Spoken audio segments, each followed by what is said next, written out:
They say you never really know the moment when happiness peaks, not until long after it's gone. Looking back now, I think I knew it even then. Maybe not in full, not in words, but somewhere deep in my chest. I felt it. The quiet hum of a life that just felt right. That was before everything changed. Before the war. Before the chair. Before I became a ghost in my own home. My name is Tom Hargreaves. I used to be a captain in the United States Marine Corps. Before that, I was just a regular guy from upstate New York, stubborn, serious, with calloused hands and a quick temper. I didn't come from much, but I had this drive, this itch to be someone. The Corps gave me purpose, but Lena gave me everything else. I met her on a random fall afternoon in 2015 at a friend's gallery opening in Brooklyn. I wasn't even supposed to be there.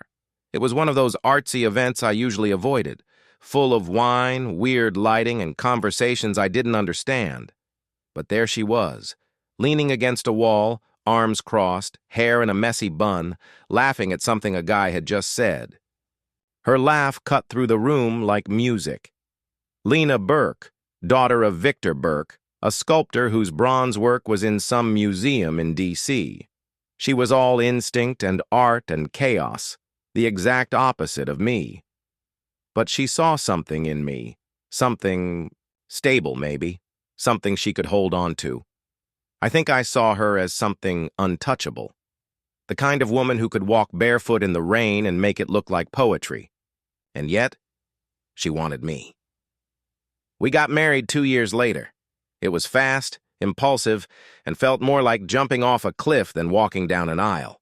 But God, I was happy. We moved into a small apartment in Boston. I was training young recruits at the local base while she freelanced, painting, illustrating, teaching art to kids at a community center. Life wasn't glamorous, but it was ours. Then came the deployment orders. Afghanistan. Not my first time, but maybe the last I'd go willingly. Lena was quiet the night I told her, sitting on the kitchen counter in one of my old t-shirts. She didn't cry, just nodded and said, "Come back with all your pieces." I told her I'd try. I did come back, but not whole. A roadside bomb ripped apart the Humvee I was in. I woke up in a hospital in Germany with a shattered spine and legs I couldn't feel. I don't remember much from those early days, just pain, confusion, and Lena's voice on the phone trying not to crack. When I finally came home, it wasn't to our apartment in Boston. It was to a sterile rehab center, and then eventually to her, to our new life. One filled with ramps, nurses, and reminders of everything I couldn't do anymore. She tried. God, she tried so hard. She'd wheel me out to the park, read to me in bed, cook meals even when I had no appetite. She never complained. Not once. But I could see it. The fading glow in her eyes, the way her laugh got quieter, how her hands lingered less on mine. I felt like a prisoner inside a broken body. Worse, I felt like her prisoner, the weight she hadn't asked to carry. And that guilt, that shame, it crushed me more than the chair ever could. In 2020, we left the city. My parents had passed years before and left me their old estate in Vermont. Big house, lots of land, surrounded by pine trees and silence. It was supposed to be peaceful, a fresh start, a place where maybe I could stop feeling like half a man. Lena loved the woods. She'd disappear for hours, walking the trails, sketchbook in hand. At first, I told myself she just needed space, that being around me all day had to be suffocating. But over time, those walks got longer. She talked less, smiled even less than that. And every time she left the house, I felt like more of a relic, like some antique she was too kind to throw out. At night, we'd sit on the porch. Sometimes we'd talk. Sometimes we'd just listen to the wind in the trees. And sometimes, when she thought I'd fallen asleep, she'd cry. I never said anything. What was there to say? There are things a man never thinks he'll say out loud. Words that feel like betrayal just for forming them in your head. let alone releasing them into the room where the woman you love sits across from you, holding a cup of tea like the world isn't about to split open. I didn't say them all at once. I rehearsed them for weeks. In the shower, in bed, out on the porch in the early hours when she was still asleep upstairs. What kind of husband tells his wife it's okay to sleep with someone else? What kind of man does that? A broken one? I guess. I watched her day after day. This bright, beautiful woman, folding laundry, making dinner, painting in the sunroom. She never said it out loud, but I knew what she missed. The little touches, the weight of a hand around her waist, skin against skin. I hadn't touched her, not really, in over a year. We shared a house, not a life. It wasn't her fault, and God knows it wasn't fair. She still kissed me on the forehead at night, still laughed at my terrible jokes, still read to me while I pretended not to notice the tremble in her voice. But her love had shifted into something else, something gentler, less passionate, more maternal. And I hated it. One evening, I couldn't keep it in anymore. We were sitting outside, late summer wind brushing through the tall grass. She was talking about a book she'd read, something about a woman who left her family to find herself. She said it with a strange kind of reverence, like the idea wasn't foreign to her anymore. So I said it.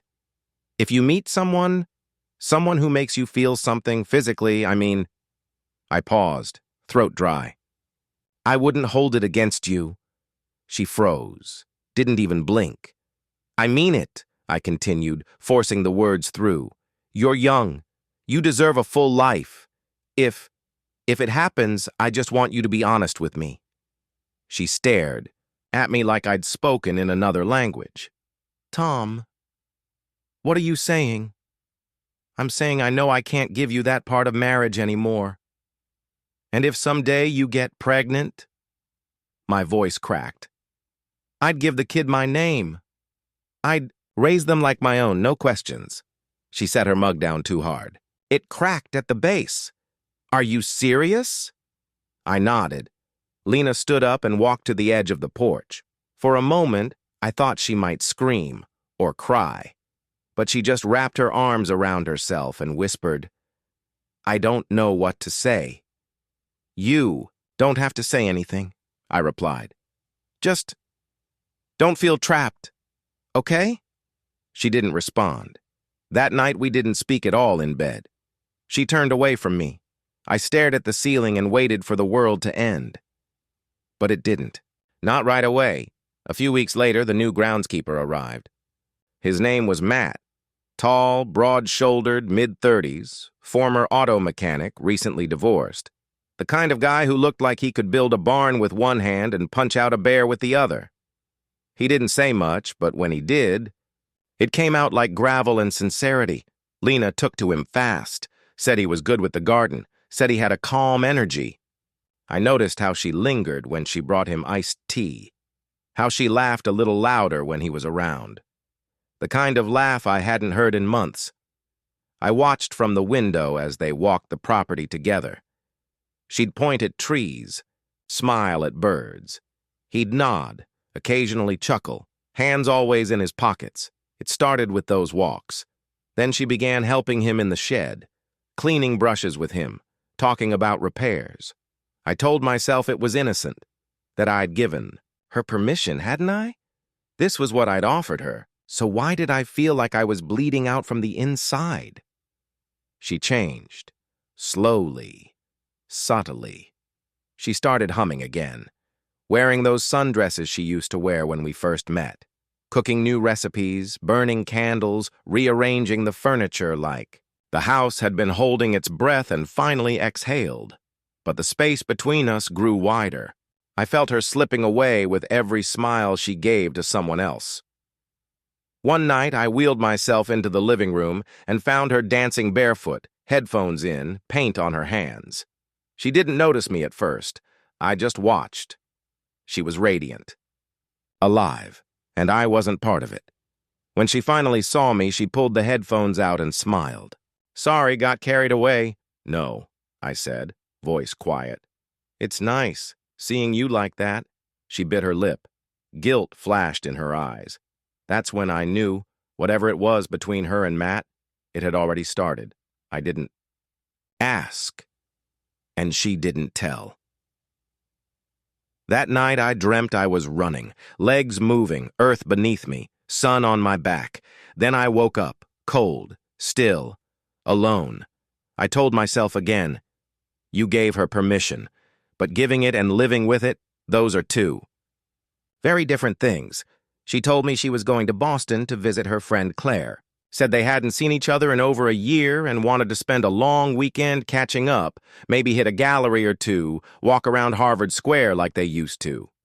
She kissed me on the cheek and tossed her bag in the trunk. Waved from the driveway. I smiled and waved back. I didn't ask why she packed that dress, the one she hadn't worn in months, or why she took the small suitcase instead of her usual tote. I didn't ask about the new perfume on her wrists or the strange quiet in her voice when she said she'd call me if she had time. I already knew. Hell, I'd known for weeks. She wasn't going to Boston. She was going away with him. I wheeled myself back inside and sat in the silence. Our dog, a lazy old retriever named Baxter, laid at my feet and sighed like he understood, everything without needing words. The house felt hollow without her. Too many rooms, too much air. I made coffee and poured it into her favorite mug, then left it on the counter. Didn't drink it, just stared at it. The days bled together. I read the same paragraph in the same book 4 times and still couldn't tell you what it was about. I fed Baxter. I checked the mail. I stared at her empty side of the bed. Her scarf still hung on the back of the chair, her toothbrush still in the cup beside mine. A ghost of her lingered in every corner, and yet, I didn't hate her. I thought I would. Thought jealousy would set in like rot, that I'd throw things, scream into the night, call her 1,000 names in my head. But none of that came, just a strange ache. A dull, steady pressure in the chest, like watching a ship drift off into the fog and knowing it's not coming back. When she returned 3 days later, her hair was wind-blown and her cheeks sun-kissed. She smelled like lake water and pine and unfamiliar shampoo. I asked her how Claire was. She hesitated, then lied. Poorly, I didn't press. Just said I was glad she was home. That night, she crawled into bed beside me and laid her hand on my chest. I could feel it tremble. I wanted to hold it. I wanted to push it away. I did neither. Weeks passed. She moved through the house like someone half-present. She still made dinner, still folded my laundry, but her mind was elsewhere. In the forest, in the workshop, in some small cabin beside a lake where I didn't exist. Then one morning, as I sat on the porch with my coffee and Baxter at my feet, she sat down beside me and looked straight ahead. Not at me, not at the trees. Just forward. I'm pregnant, she said. I didn't react, didn't flinch. I'd prepared myself for that sentence 100 times. Congratulations, I said, because I couldn't think of anything else. I didn't plan it. Of course not. I'm not asking you to. You don't have to ask, I interrupted. I said what I said. My name's still good if that's what you want. She looked down at her hands. They were shaking. It's not just that, she whispered. I thought I could handle both. That I could be here with you and still have something else. But I can't. I feel like I'm lying every time I walk through that door. I nodded. So don't lie. She turned to me then, eyes full of guilt and gratitude and something I couldn't name. I want to go. Not forever. But for now. I want to be with him. I want the baby to know who his father really is. I sat with that. Let the words settle. All right, I said. She blinked. That's it? What else is there? Aren't you angry? Sure, I said. But not at you. We didn't cry. There were no dramatics. Just quiet understanding between two people who had once been everything to each other and now were something else entirely. She packed light, took only what she needed, said she'd be back for the rest. I told her to take her time. She kissed me on the forehead before she left, just like she used to, and said, "Thank you for being better than I deserved." "You deserved better than this," I replied. Then she was gone. The house didn't echo the way I expected. It was just still. Baxter sat by the door for hours that day, waiting. When the sun dipped low and she still hadn't come back, he finally laid down, and so did I. 2 years. That's how long it's been since she walked out that door with a bag over her shoulder and my blessing wrapped in silence. In those 2 years, seasons changed, birthdays passed, and the house settled into its bones. And me? I adapted. Not healed, not moved on, just adjusted. I live modestly now. I work from home, managing veteran support services for a nonprofit. I write up resource guides, answer emails, host Zoom calls with guys who wear pain behind their eyes the way I wear mine in my spine. It's not glamorous work, but it gives me purpose, a reason to get out of bed, to be needed again. I still live in the house. The paint's peeling a bit, the garden's wild, but it's quiet, and it's mine. Baxter, old as ever, limps more than he walks, but he's still here, snoring at my feet, always loyal, even when the world changed. Lena sends pictures now and then. No long messages, no apologies, just snapshots, a birthday party, a messy drawing, with "Tomb" scribbled in purple crayon, a girl in a yellow raincoat holding a dandelion with the same curious eyes I fell in love with 8 years ago. Her name is Junie, short for June, the month she was born. She's got Lena's cheekbones, her wild hair, that sideways smile that hints at trouble. I look at those photos longer than I probably should, not because I want what I lost, but because I want to remember what I gave. A few weeks ago, I saw them. It was a warm Saturday afternoon, and I was rolling down Main Street grabbing a sandwich from my favorite spot. There they were, just across the street, Lena, Junie, and Matt. They didn't see me. Matt was carrying Junie on his shoulders. She was laughing, pointing at a banner overhead, one hand tangled in his hair. Lena walked beside them, head tilted back in laughter, hand resting gently on Matt's arm. She looked lighter, softer, free, and happy. I didn't expect it to hit me the way it did, not like a punch, not like a wound reopened, but like a sigh I hadn't realized I'd been holding for 2 years finally slipping out of me. There was no envy, no bitterness, just a quiet ache, a reminder of what once was, and a strange, unexpected pride in the life I helped make possible. Even if I wasn't in the picture. That night, I sat at my desk and pulled out a pen. There was a letter I'd been carrying in my head for a long time, one I never intended to send. It went like this: "Dear Lena, I saw you today. You didn't see me, but I saw you. You looked happy. It caught me off guard how much that meant to me, to see you laugh like that, to see Junie safe, joyful, loved. I know I wasn't the one who gave you that kind of life, but I hope, in some small way, I helped make space for it to exist. I used to think love meant holding on, fighting for someone until they couldn't walk away even if they wanted to. But I've learned that sometimes love is the letting go. It's the quiet goodbye. The hand you don't reach for. Not because you stopped caring, but because you care too much to keep them from running toward what makes them whole. You made the right choice. I know that now. I'm not writing this to be dramatic or to stir anything up. I'm writing because there's a part of me, the part that still remembers the girl who wore paint-stained jeans and danced in our living room, that will always love you, not the way I used to, not the way I wanted, but with gratitude, deep, undying gratitude for the time we had, and for Junie.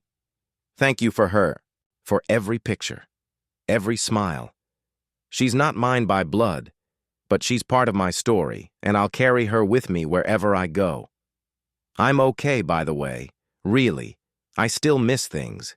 Your voice in the kitchen, your humming at night, the smell of your coffee. But I'm okay. I've found peace, piece by piece. Take care of her. Take care of yourself. And if she ever asks who I was, just tell her this. He was a man who loved us both enough to let us go. Always. Tom, I folded the letter, tucked it into a drawer, and closed it. Some stories don't need an ending written in ink. They just need a little space and silence to rest.